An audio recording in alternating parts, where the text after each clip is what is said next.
आदाब। मुंसिफ टीवी में आपका इस्तकबाल है। उत्तर प्रदेश और उत्तराखंड की खबरों के साथ मैं हूं मोनी अनवर। देखेंगे तमाम बड़ी खबरें। आगाज हेडलाइंस के साथ।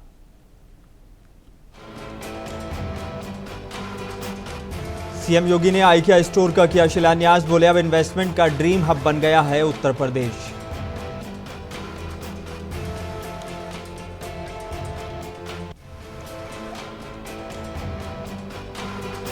हिमालय दिवस के मौके पर आयोजित प्रोग्राम में सीएम पुष्कर धामी ने की शिरकत। बोले पहाड़ों के लिए बननी चाहिए अलग से स्कीम।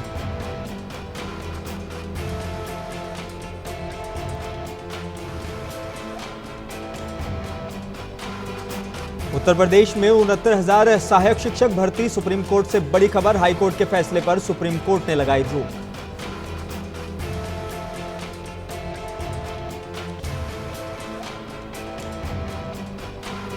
और उत्तर प्रदेश के कानपुर में कालिंदी एक्सप्रेस को उड़ाने की साजिश। पटरी पर रखे गए थे एलपीजी सिलेंडर से टकराई ट्रेन।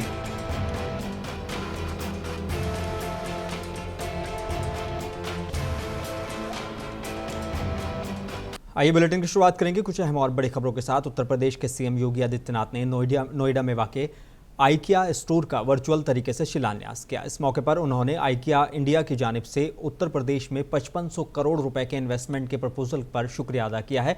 उन्होंने कहा कि उत्तर प्रदेश भारत के अंदर अब इन्वेस्टमेंट का ड्रीम हब बन गया है और उन्होंने कहा कि पिछले 7.5 साल में उत्तर प्रदेश में पिछले देश के और दुनिया के इन्वेस्टर्स का यकीन हासिल किया है और ये रियासत तरक्की और इन्वेस्टमेंट के एक नए दौर में दाखिल हो चुकी है।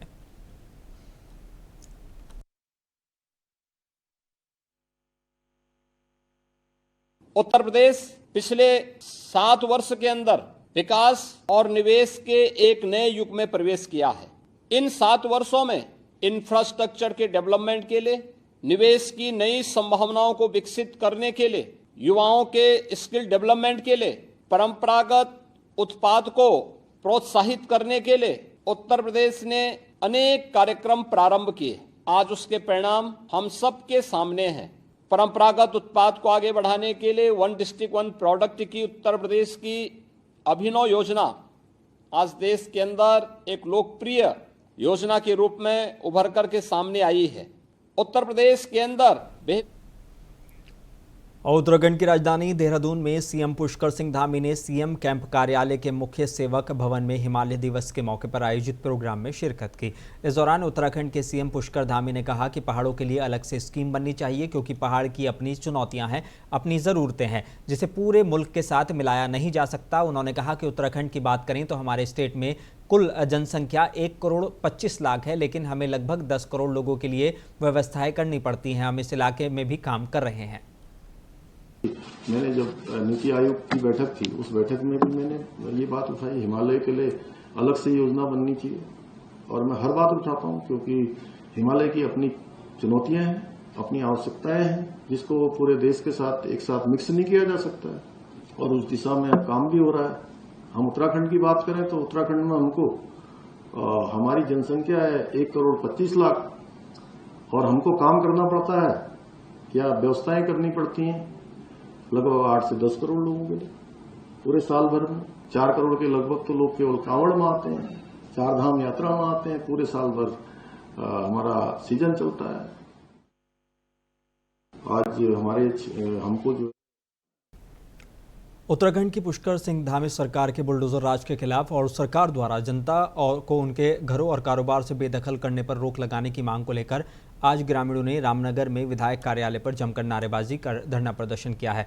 विधायक द्वारा ग्रामीणों की मांगों को सरकार के सामने रखने का आश्वासन पर ग्रामीणों ने धरना समाप्त किया। इस मौके पर सुरक्षा के लिहाज से विधायक कार्यालय पर भारी पुलिस तैनात रही। क्या मांगे आपके, किस प्रकार के प्रदर्शन? देखिए, भारतीय जनता पार्टी ने लोकसभा चुनाव से पहले लोगों से वादा किया था कि ये मोदी की गारंटी है और ये बलूनी जी की गारंटी है कि किसी भी वनग्राम को हटाया नहीं जाएगा। सबको बिजली, पानी, सड़क, अस्पताल, राजस्व ग्राम का अधिकार दिया जाएगा। लेकिन अचानक जो है वन विभाग ने पूछड़ी, कालू सिद्ध और उत्तराखंड में जगह जगह नोटिस देने शुरू कर दिए हैं। तो हमारी मांग ये है कि जो भारत सरकार, उत्तराखंड सरकार ने 2001 में उत्तराखंड में एक विशेष कानून लाई है, भारतीय वन अधिनियम 1927 संशोधन उत्तरांचल, उसमें ये कहा है कि भाई जो डीएफओ है वही न्यायाधीश भी होगा। और आज हो ये रहा है कि जो डीएफओ नोटिस दे रहा है वही न्यायाधीश के तौर पर लोगों के घर तोड़ने का फरमान भी जारी कर रहा है। उत्तराखंड में भी खेल प्रतिभा की कमी नहीं है, बस कमी है तो उन्हें तराशने की। इंटरनेशनल शूटिंग चैंपियंस में मेडल जीतकर लौटे दो खिलाड़ियों ने देश के ही नहीं बल्कि दुनिया में प्रदेश का नाम भी रोशन किया है। दोनों खिलाड़ियों का उत्तराखंड पहुंचने पर जोरदार स्वागत किया गया। रुड़की निवासी शौर्य सैनी ने राइफल शूटिंग में अच्छा प्रदर्शन करते हुए 50 मीटर में गोल्ड और 10 मीटर में रजत पदक जीता है। वहीं अभिनव देशवाल ने पिस्टल शूटिंग में 25 मीटर में गोल्ड और 10 मीटर में रजत पदक जीता है। दोनों खिलाड़ियों का प्रदेश पहुंचने पर शानदार स्वागत किया गया।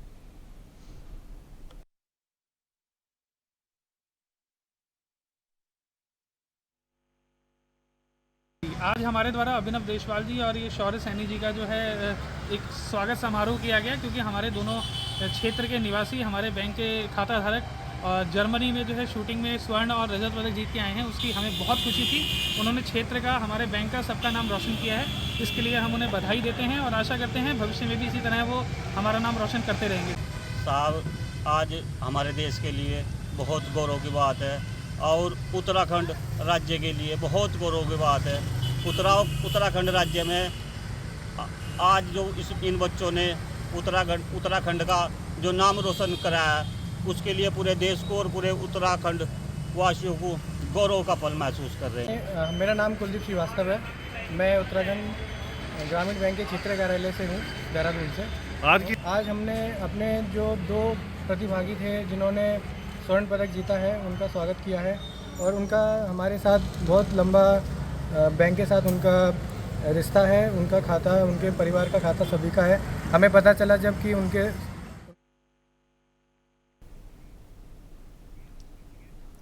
और झांसी में पूर्व केंद्रीय मंत्री प्रदीप जैन आदित्य ने पूर्व सैनिकों के साथ मिलकर तिरंगा शाखा के नेतृत्व में नगर निगम पहुंचकर एक ज्ञापन सौंपा है, जिसमें मांग करते हुए बताया कि खाती बाबा निवासी कैप्टन अंजी एंथोनी आतंकियों से मुठभेड़ में शहीद हो गए थे। उनके नाम का स्मृति द्वार ईसाई टोला में बनाया गया था, साथ ही शौर्य चक्र से नवाजा गया था।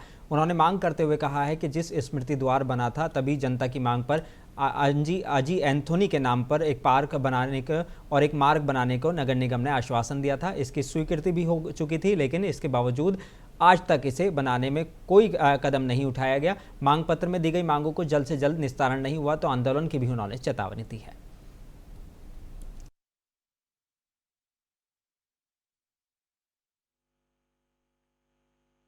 झांसी गौरवान्वित हुई थी जब वीरांगना लक्ष्मीबाई, झलकारी बाई और गुलाम गोसला ने इस माटी के लिए अपने आप को बलिदान किया था। और फिर धन हुई जब अमर शहीद एंथोनी ने अपने आप को भारत माता के लिए कुर्बान किया। स्वर्ण पदक विजेता अमर शहीद एंथोनी आज उनसे नई पीढ़ी प्रेरणा ले, इसके लिए हमारे पूर्व सैनिक लगातार अरशद भाई के नेतृत्व में प्रयास कर रहे हैं। और पूर्व सैनिक और अरशद भाई कोई अपनी लड़ाई नहीं लड़ रहे।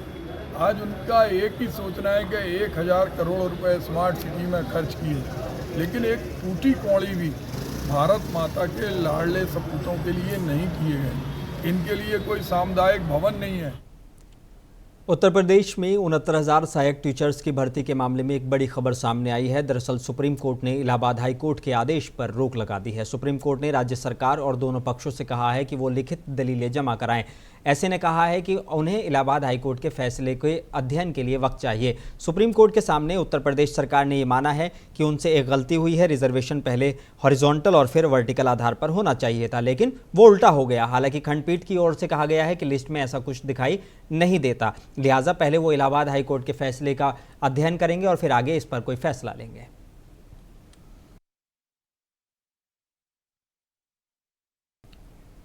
उत्तर प्रदेश के कानपुर में एक बार फिर ट्रेन पलटने की साजिश रचने का मामला सामने आया है। बताया जा रहा है कि देर शाम रेलवे ट्रैक पर कालिंदी एक्सप्रेस के सामने सिलेंडर रखा मिला है। ट्रेन इतनी स्पीड में थी कि रोकते रोकते सिलेंडर से जा टकराई, लेकिन गनीमत रही कि सिलेंडर फटा नहीं और टकराकर ट्रेन के ट्रैक के किनारे चला गया। कालिंदी एक्सप्रेस के लोको पायलट ने तुरंत इसकी जानकारी सीनियर अफसर को दी। रेलवे ट्रैक पर सिलेंडर रखे होने का पता चलते ही पुलिस प्रशासन में हड़कंप मच गया। वहीं मौका वारदात पर आरपीएफ, जीआरपी और रेलवे के सीनियर अफसर पहुंचे और जांच में जुट गए हैं।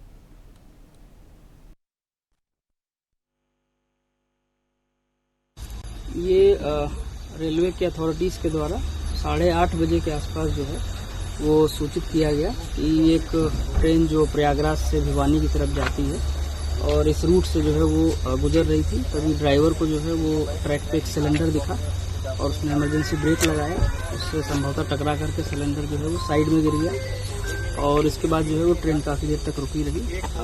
फिर आरपीएफ के लोग आए, उन्होंने जो है अपना मौका मुआयना किया और लोकल पुलिस को सूचित किया। सभी सीनियर ऑफिसर्स फॉरेंसिक की।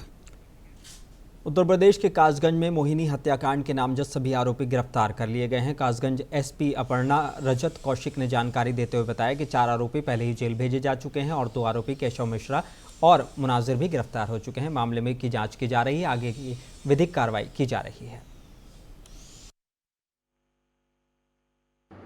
थाना कोतवाली कासगंज पर महिला अधिवक्ता श्रीमती मोहिनी तोमर की हत्या के संबंध में उनके पति की तहरीर पर 6 नामजद अभियुक्तों के विरुद्ध अभियोग पंजीकृत किया गया था।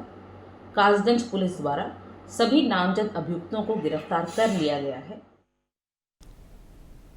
बुलंदशहर में आज़ाद अधिकार सेना के कार्यकर्ता कलेक्ट्रेट पहुंचे हैं। सैकड़ों की तादाद में एकजुट होकर सिटी मजिस्ट्रेट कार्यालय पहुंचे और अपनी मांगों को लेकर कार्यकर्ताओं ने सिटी मजिस्ट्रेट को ज्ञापन सौंपा है।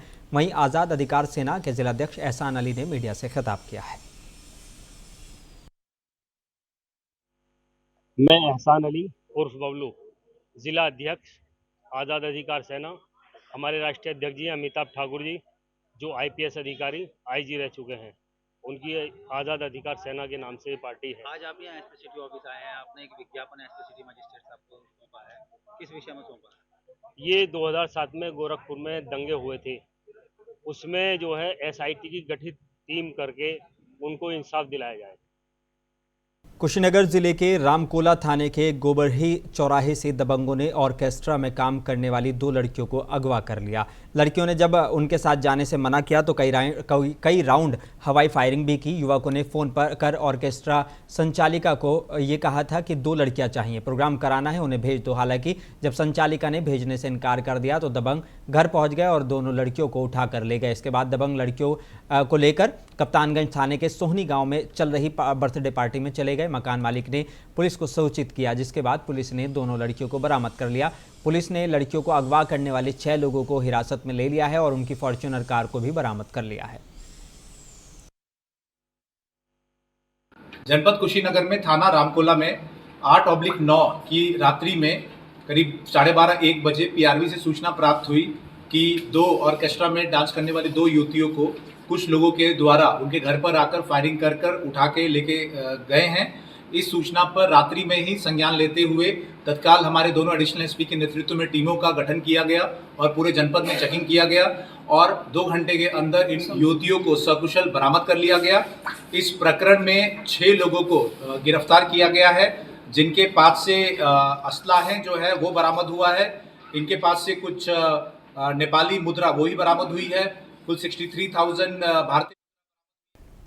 उत्तर प्रदेश के बिजनौर के कुलचाना गांव में गुलदार के हमले में 4 लोगों की जान जा चुकी है। बताया जा रहा है कि बिजनौर में अब तक 2 दर्जन से ज्यादा लोगों की मौत हो चुकी है। गुलदार के हमले से मौत का आंकड़ा अभी भी रुकने का नाम नहीं ले रहा है। वन विभाग के जवान जंगलों में पेट्रोलिंग कर रहे हैं और ट्रैकिंग करते नजर आ रहे हैं ताकि लोगों की सुरक्षा की जा सके।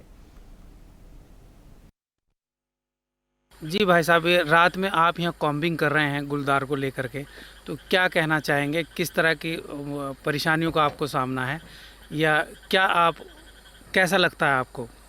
ये एक्चुअली यहाँ गुलदार की जो है प्रेजेंट्स है और हम 6 से 10 बजे 11 बजे तक हमारे जवान जो है पेट्रोलिंग करते हैं और गुलदार की ट्रैकिंग करते हैं, जिससे जो है आसपास के लोग सुरक्षित रह सकें। अभी यहाँ पर एक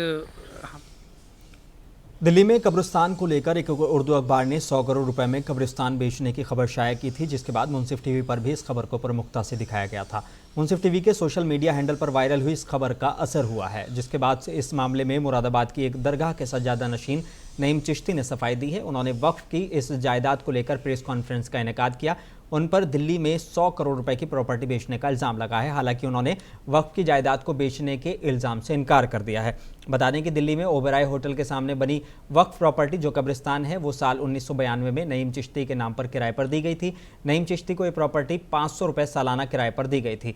10 साल पहले वक्फ की संपत्ति पर बुलडोजर भी चला था। नईम चिश्ती ने इस मामले को लेकर क्या कहा, सुनिए। मैंने परसों शाम मुंसिफ टीवी पर एक न्यूज़ देखी, जहाँ तक मेरे पास इसका रिकॉर्ड है। कभी ना इसमें कोई कब्र खुदी थी, ना कब्र है, और ना शायद कभी आगे कोई इसमें कोई कब्र होगी भी।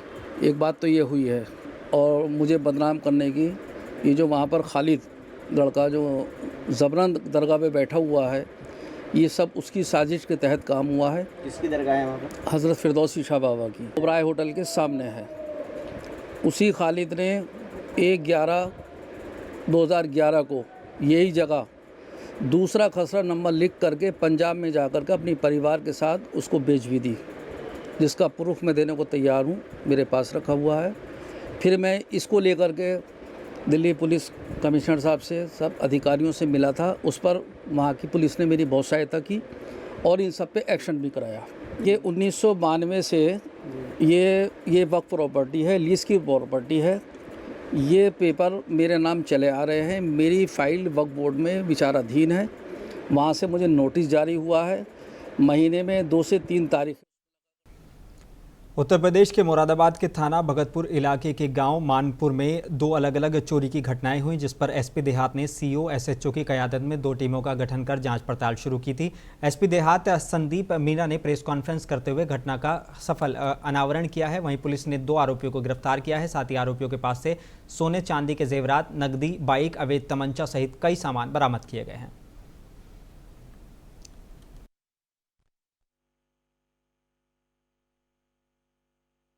भगतपुर थाना जो कि मुरादाबाद जनपद के में आता है, यहाँ पे पिछले दिनों में कुछ चोरियाँ हुई थी। तो इस चोरियों को लेकर हमारे द्वारा 2 पुलिस टीम का गठन किया हुआ था, एक सीओ साहब के नेतृत्व में, एक एसएचओ साहब के नेतृत्व में, और इस चोरी के अनावरण के प्रयास किए जा रहे थे। तो पिछले कुछ जो चोरियाँ हुई उनमें 2 व्यक्तियों के नाम सामने आए थे, जिसमें एक आसिफ पुत्र अकरम है जो कि सीलमपुर का रहने वाला है, दिल्ली का। दूसरा प्रमोद कुमार पुत्र बुद्धा सिंह निवासी सदरपुर मतलब। बीजेपी के वरिष्ठ नेता हाजी अरफात शेख दरगाह सलामती पीर पहुंचे। उनके पहुंचने पर दरगाह पर मौजूद सैकड़ों हिंदू मुस्लिम लोगों ने उनका इस्तकबाल किया। आपको बताते चलें कि दरगाह सलामती पीर के सज्जादा नशीन हाजी अरफात शेख ने चादरपोशी करके देश में हिंदू मुस्लिम भाईचारा और देश में अमन व अमान के लिए खास दुआ मांगी है। हाजी अरफात शेख के दरगाह पहुंचने पर सैकड़ों संगठन के पदाधिकारियों ने दुआ में शिरकत की। इस दरगाह पर हिंदू समुदाय के लोग काफ़ी तादाद में दरगाह पर पहुँचते हैं और बाबा से प्रार्थना करते हैं। मेरा गाँव देववाड़ंदी में होता हूँ। हज़रत सलामती पीर रहमतुल्लाह अलैह देहू रोड के शहंशाह, उनके दरबार में हाज़िरी देता हूँ। पूरे देश के लिए, सभी जाति धर्मों के लिए ख़ास तौर पे दुआएं होती है। यही इसका ख़ास मकसद है। सूफीज़म यही सिखाता है कि सबको मोहब्बत से लेके चलना, सबकी मोहब्बत साथ में बांटना। आज आप दरबार में देख रहे होंगे, सभी जाति धर्म के लिए, हिंदू, मुस्लिम, सिख, ईसाई, हर कोई दरबार में आता है, सलामी पेश करता है, दुआएँ लेके जाता है। यही वलियों का अपना एक मुकाम है। उत्तर प्रदेश के अमरोहा में भूमाफियाओं के द्वारा अवैध खनन करने का वीडियो सोशल मीडिया पर तेजी से वायरल हो रहा है। वायरल वीडियो जनपद के नौगावा सादात थाना इलाके के खेतापुर गांव और दाऊद सराय का बताया जा रहा है। वीडियो में देखा जा रहा है कि खेत की मिट्टी उखाड़कर अवैध खनन किया जा रहा है। सोशल मीडिया साइट पर अवैध खनन का एक वीडियो वायरल हुआ। वायरल वीडियो में कुछ लोग खेतों में मिट्टी उखाड़कर अवैध खनन करते हुए दिख रहे हैं। जेसीबी द्वारा ट्रैक्टर ट्रॉली में मिट्टी भरकर ले जाई जा रही है। ये वायरल वीडियो नौगावा सादात थाना इलाके के खेतापुर और दाऊद सराय का बताया जा रहा है। यहाँ के लोगों का कहना है कि पिछले काफी समय से लोग बेखौफ होकर अवैध खनन कर रहे हैं, लेकिन जिला प्रशासन और पुलिस द्वारा उनके खिलाफ कोई कार्रवाई नहीं की जा रही है। क्षेत्र के लोगों ने अवैध खनन से तंग आकर मोबाइल से वीडियो बनाकर सोशल मीडिया पर वायरल कर दिया। इतना ही नहीं, अभी कुछ दिन पहले एक खनन माफिया ने खनन इंस्पेक्टर के साथ अभद्र भाषा में बात की थी। इसके बाद खनन इंस्पेक्टर ने आरोपी के खिलाफ संबंधित थाने में मुकदमा तक दर्ज कराया था। उसके बावजूद अभी तक खनन माफिया का खेल जारी है। उत्तर प्रदेश के अमरोहा के नगरपालिका परिषद में डॉक्टर ब्रजेश कुमार अधिशासी अधिकारी ने संभव पोर्टल के माध्यम से शिकायतें सुनी है, जिसमें 3 शिकायतें आईं। तीनों शिकायतों का मौके पर निस्तारण करने का कर्मचारियों को निर्देश दिए हैं। वहीं अधिशासी अधिकारी डॉक्टर ब्रजेश कुमार ने जानकारी देते हुए कहा कि संभव पोर्टल 2 साल से चल रहा है, जिसमें जितनी भी नगरपालिका में शिकायतें आती हैं उनका तुरंत निस्तारण किया जाता है। संभव पोर्टल में शिकायत आई है। जैसा कि आप जानते हैं कि माननीय नगर विकास मंत्री जी की पहल पे ये संभव दिवस जो है आज के लगभग 1.5-2 साल पहले स्टार्ट हुआ था और उसी त्वरित गति से एक अच्छे रिजल्ट के साथ ये कंटिन्यू है हमारा पोर्टल। इसमें नगर पालिका नगर पंचायतों में सोमवार को जो है 10 बजे से 2 बजे के मध्य जो है वो नगरीय समस्याएं जो भी हो, चाहे जल निकासी की हो, चाहे वो स्वच्छता की हो, चाहे वो डोर टू डोर कलेक्शन की हो, चाहे पानी की हो, उन सभी से संबंधित शिकायतें सुनी जाती है और उनका उसी प्रकार से समाधान होता है जिस प्रकार एक ऑनलाइन गुणवत्तापूर्ण IRS के माध्यम से आप लोग समाधान कराते हैं। उत्तर प्रदेश के आगरा के जेपी होटल में सामाजिक न्याय अधिकारिता विभाग का चिंतन शिविर शुरू हो गया है। बताया जा रहा है कि 36 राज्यों से 11 मंत्री, 50 सचिव, निदेशक सहित 215 प्रतिनिधियों ने शिविर में शिरकत की है। केंद्रीय मंत्री BL वर्मा और रामदास अठावले और मंत्री असीम अरुण ने दीप प्रज्वलित कर चिंतन शिविर का शुभारंभ किया। चिंतन शिविर का मकसद मंत्रालय के कार्यों की समीक्षा करना और प्रधानमंत्री नरेंद्र मोदी के विजन 2047 को लागू करने का एक्शन प्लान बनाना है।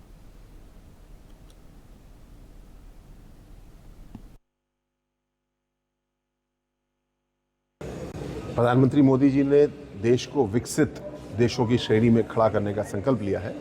इस यात्रा में बहुत ज़रूरी है कि केवल ग्रोथ ही नहीं हो, सबको साथ लेके चलना है, यानी सबका साथ पहले है और सबका विकास उसके साथ है।